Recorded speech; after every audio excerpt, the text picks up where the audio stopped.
Om Namo Bhagavate Vasudevaya. Om Namo Bhagavate Vasudevaya. Hare Krishna, today we will be discussing Bhagavad Gita as it is, chapter 5, text 13. Sarva karmani manasa sanyasyaste sukham vasi navadvare pure dehi naiva kurvan nakarayan. So what Krishna says is, when the embodied living entity, living being, controls his nature, vashi means controls his nature, and mentally renounces all actions. Sarvadvarani manasa sanyasyaste. Manasa sanyasya means mentally renounce all actions. He resides happily Navadvare Pure Dehi in the city of 9 gates, this material body. Naiva Kurvan Nakarayan, neither working nor causing work to be done. So, what does it mean? So, in the previous verse, Krishna explained how to renounce the physical results of our physical activities. Yuktaha karma phalam tyaktva. The karma phalam has to be tyaktva, given up. They are real activities, physical activities. Shanti mapnoti, then you will attain peace. But not only physically acting and giving up the result, the important thing is to be mentally also renounce. Mentally we should not be attached. If we remain mentally attached, eventually we will become physically also attached. That is why Krishna is saying, Manasa sanyastya. The important thing is to be mentally free also. Free from contamination. That is why sarva karmani manasa sanyasya aste. Whatever we do, sarva karmani, first we decide by the mind, manasa, by the mind. Determination first to do things comes into the mind. Therefore, his determination is manasa aste sukham vasi. If he decided to work only for Krishna consciousness in his mind, then he'll be happy. Sukham vasi. The happiness is under his control. Vasha means control. That means we can control our own happiness if we can control our mind's determination. We haven't got to seek happiness externally. The happiness is controlled by him. Like for example, simple example, like say you take your lunch every day to office. You offer it and take it. And somebody who is not. So they are very happy today because there is a big social gathering that is going to be conducted. Great food is going to be kept, and that man headed out to office fully enthusiastic that he's going to have a great meal and fun and all that. And suddenly after going to office, it is decided last minute that plan got cancelled. And the man becomes so morose. Oh, what should I do now? I haven't even brought my lunch, and so much that spirit is gone. Then again he has to struggle to go somewhere and get. Whereas a person who is controlling his own lunch, he is not dependent on external factors for his happiness. So likewise, it's a simple analogy. If we are satisfied with Krishna internally, then nothing external can disturb us. Whereas others, they seek happiness externally, so they are always in this duality. Whereas our happiness, or a person in Krishna consciousness, his happiness is sukham vashi, he is controlling his own happiness. Manasaste sukham vasi navadvare pure dehi naiva kurvan nakarayan.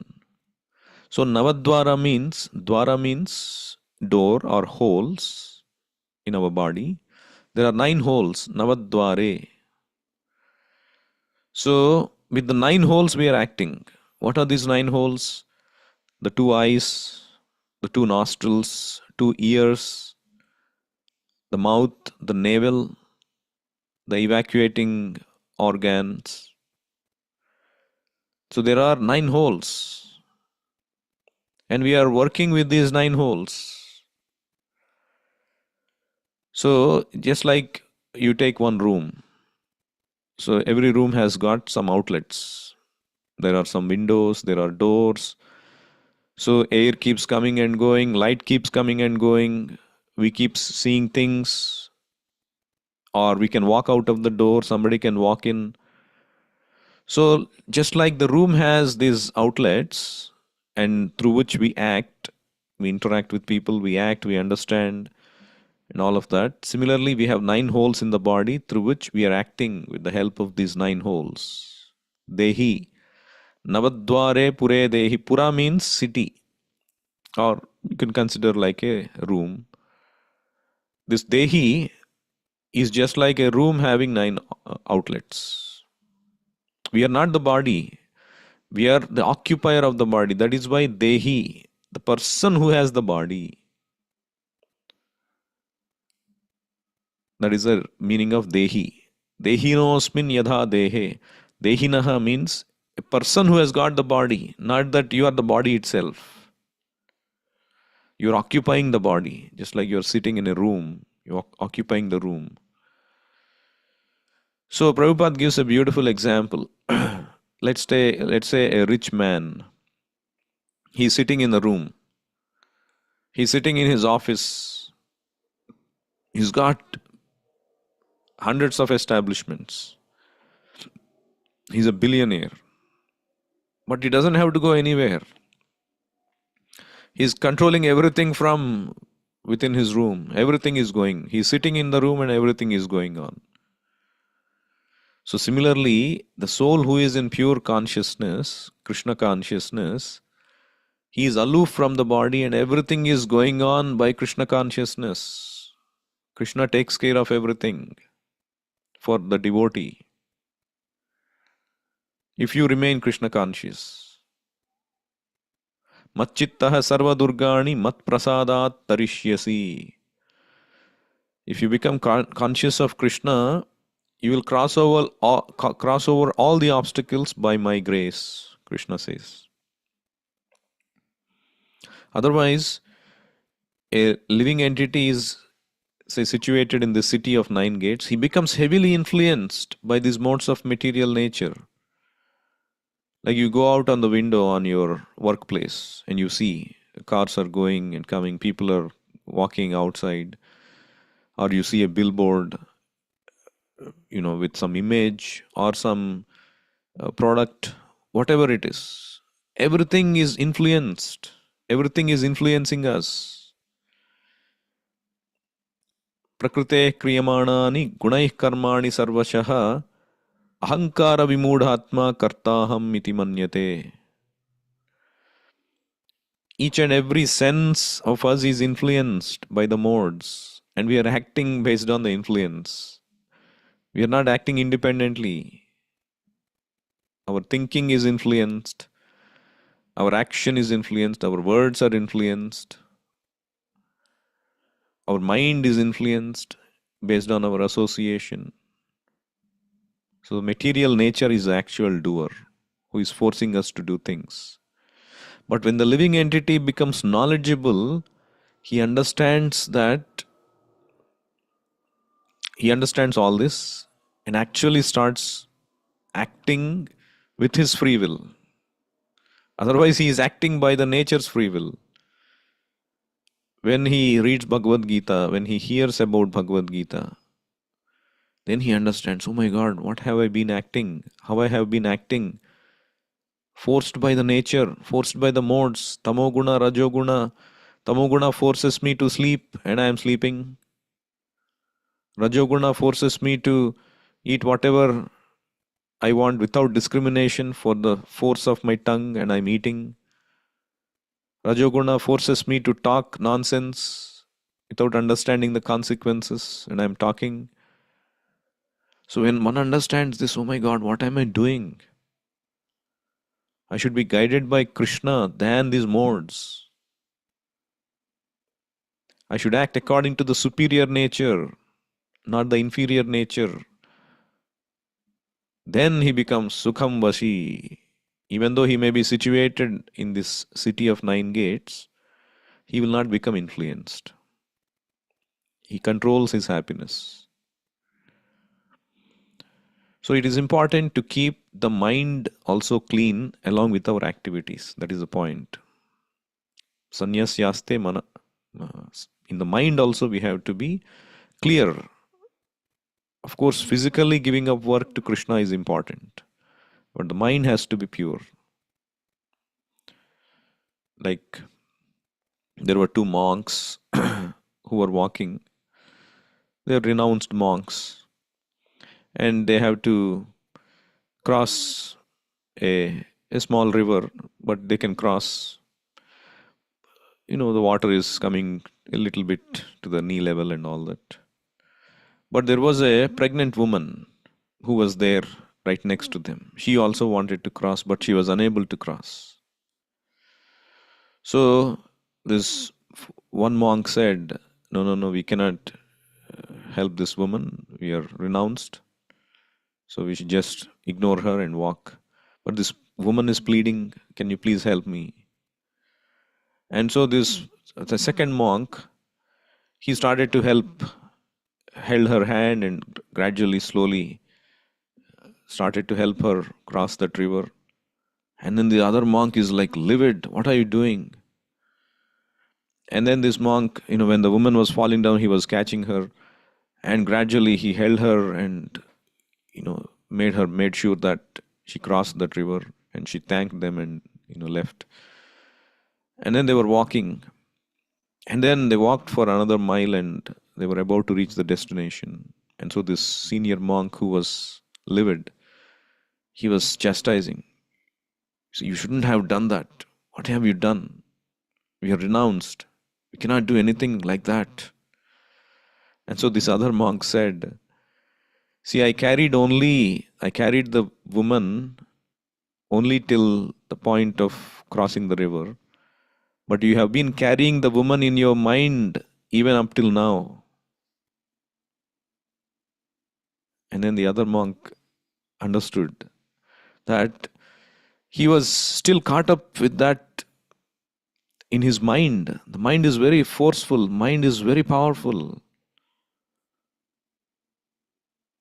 So it is important to mentally also become free from attachments, not just physically.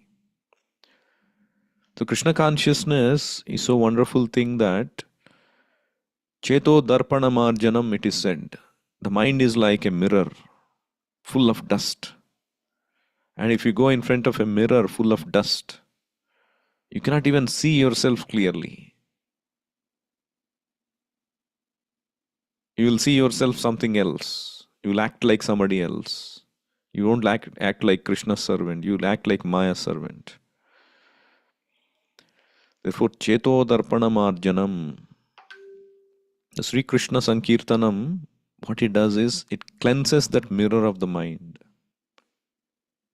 It makes us see the reality, who we are. Sometimes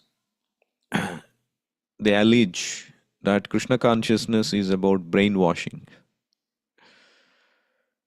One of our senior devotees, he was saying, when he joined the movement, when he was taking interest, this was in Bangalore, he was contemplating on joining the temple. So he was becoming serious, attending the classes.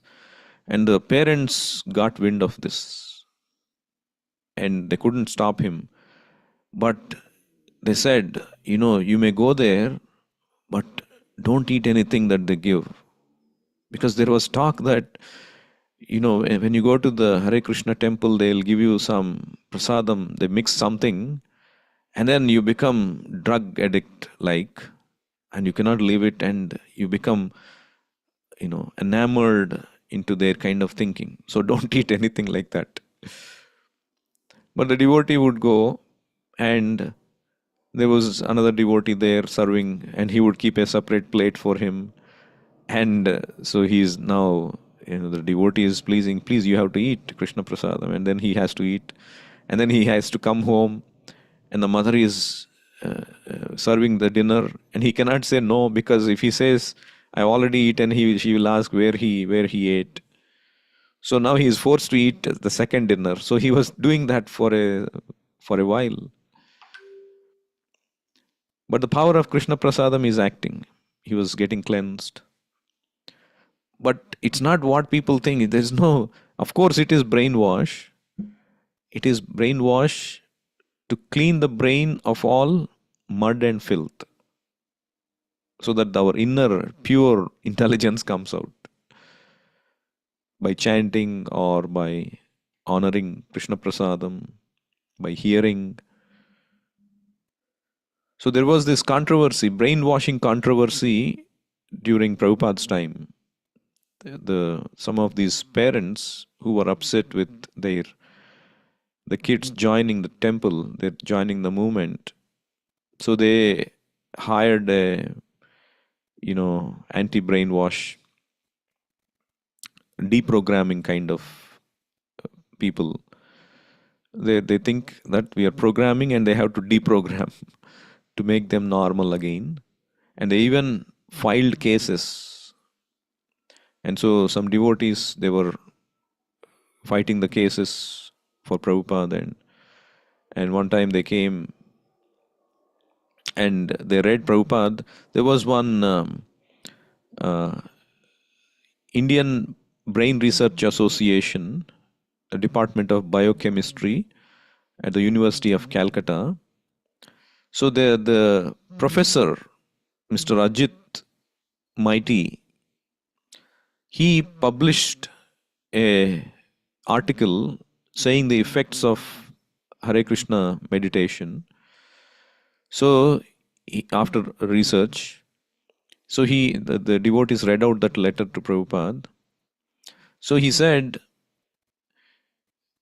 we are not aware of any case where such practice of chanting Hare Krishna has resulted in any detrimental effect to the health or mind of anyone. So he wrote a letter like that. It does not harm the devotee or do any or to the observer. Further, we can add that the rhythmic dance and musical swara in Hare Krishna Kirtana may have profound beneficial effect on a distorted human mind. These practices do not have any relation with brainwashing, although the word seems to carry no scientific meaning at all. So there is no scientific meaning to brainwashing. In fact, what this rhythmic chant does is it helps the mind, has a profound beneficial effect on a distorted human mind, he says. So Prabhupada, he commended that professor. And so Prabhupada said, this movement is not brainwashing. He said, we are brain giving. Because where is your brain? Because you are thinking you are just this body. You don't even understand how this body is changing. You are a completely child's body. Now you have a different body. You will become an old body. You will die. You don't even have brain to understand. It's a dead matter. There is no brain. We are giving the brain. So then the devotees said, then Prabhupada, they will argue, no, I have a brain, I am functioning. Otherwise, how am I speaking to you intelligently? How am I thinking intelligently? How could I even answer questions with you? And then Prabhupada responded. He said, no, see, you are speaking and the dog is also barking. What is the difference? He's speaking in a different language. The dog is barking and you are speaking. What is the difference? And then the devotee said, no, no, I mean, they are playing the devil's advocate. No, we have art, we have science, we have math, whatever you may have, Prabhupada said. You cannot answer the ultimate question of how this body is changing and what happens at the time of death. Can you stop death? All these kind of questions you cannot answer. As long as you remain on this bodily platform like a dog, then you're speaking and the dog speaking is the same thing. What is the difference between you and a dog?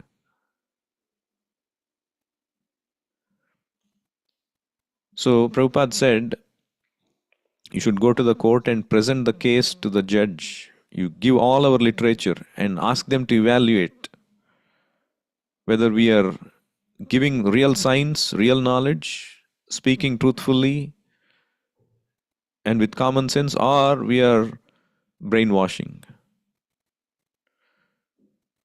So you should, Prabhupada also pointed this, the parents who are actually pushing their case, Prabhupada said, quote this scripture from Bhagavatam. Gurur na sasyat, swajano na sasyat, pita na sasyat, janani na sasyat, daivam na tatsyan na patischa sasyat, namo chayetyah samupeta mrutyam. So one should not be a guru or a guardian or a mother or father or anybody like a king or who is a caretaker if they cannot deliver their subject from this path of birth and death. It's their duty. This is why the human body is given. Not to do the same things again and again.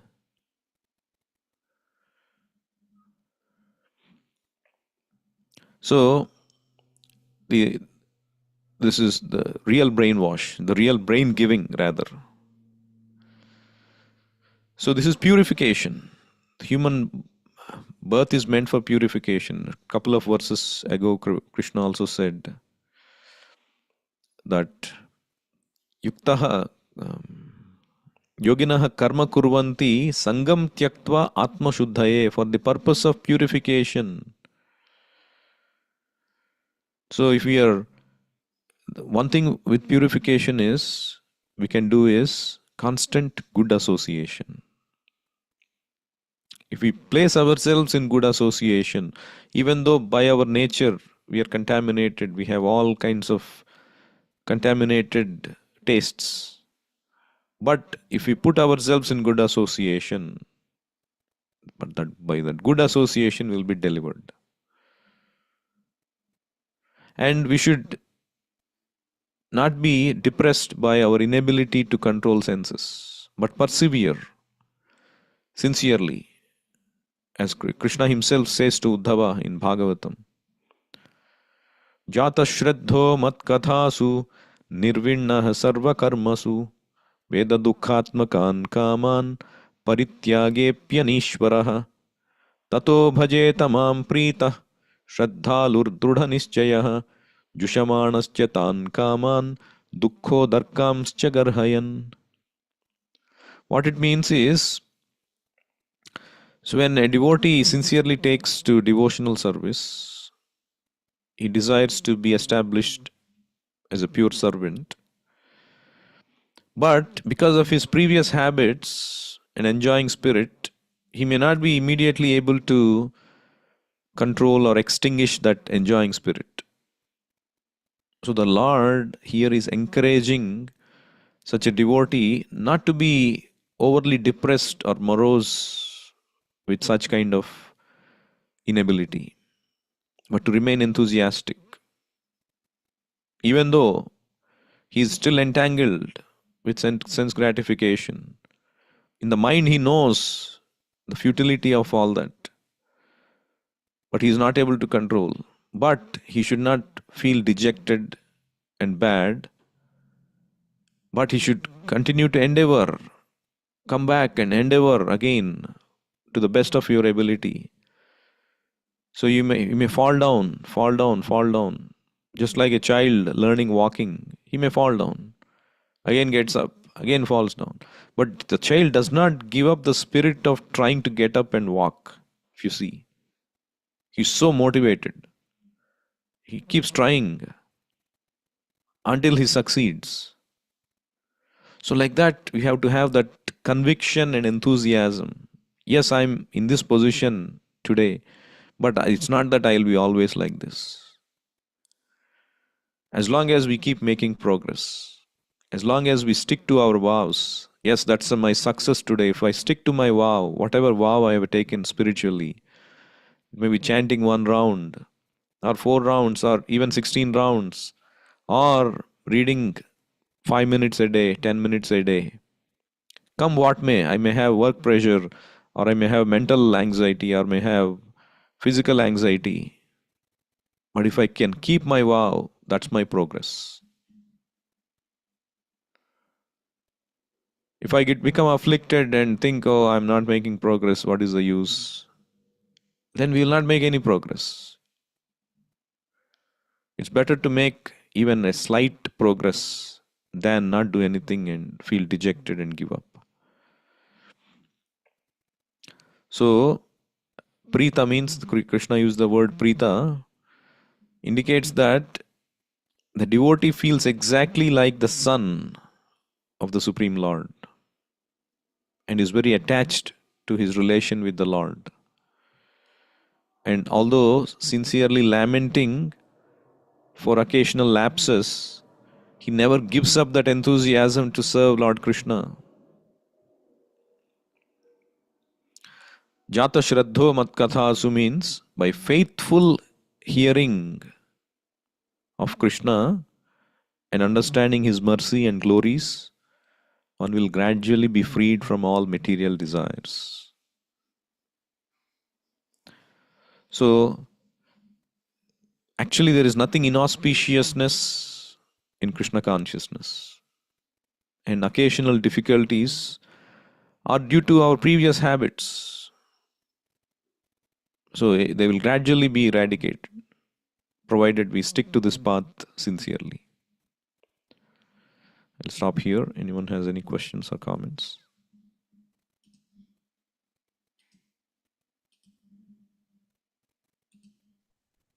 Hare Krishna Prabhuji, Sadar Pranam, all glories to Srila Prabhupada. Please Hare accept my Krishna. humble obeisances and happy Nitya Nanda Trayodasi. Prabhuji, one question in today's topic is to become or to get association, to be in good association. But like entry level sadhakas, when we go, we wanted to take association, but then similarly, many people are thinking that we wanted good association where they are advanced devotees like that. So everybody is thinking like that. So how will we get association of senior devotees like that? So, your question is the senior devotees might think you are not so advanced to take your association. So, therefore, how can you get the good association of senior devotees? Is that your question? Yes, Prabhuji, yes. See, we can always associate with devotees through their Vani also. It's not physically that, not that physically you have to associate. You can always associate with Vani through lectures. Like, because now the internet has become so rampant thanks to Chaitanya Mahaprabhu's plan, you can immediately open your phone and play Prabhupada's lecture, for example. That is also association. Constant hearing from a pure devotee is association.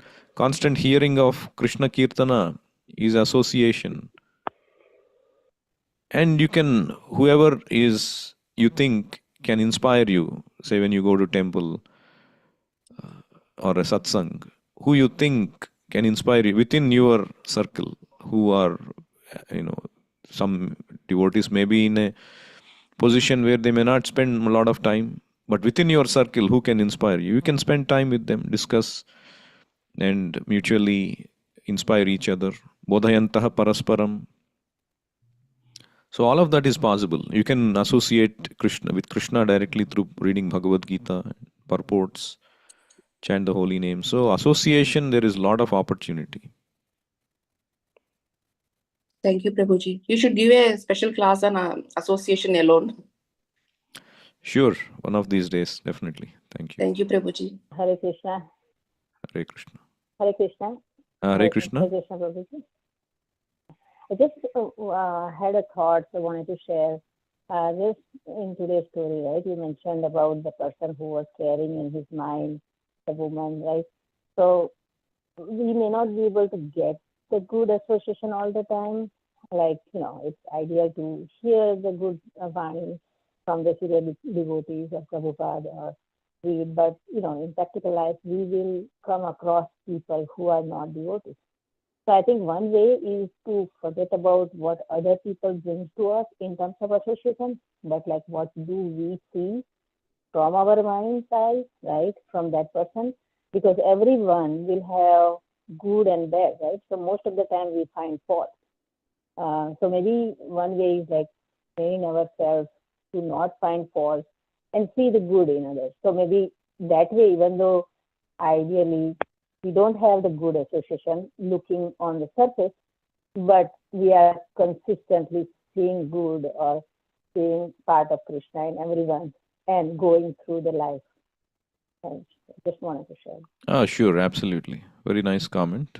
Good. Hare Krishna, Prabhuji, we couldn't able to hear it at all. Could you repeat what Mataji said? No, what she's saying is that we should also learn to see the good in everyone, and thereby, it becomes easier for us without having developed any negative mentality. So it's to see Krishna in everyone, and so that's the point somewhere she was trying to make.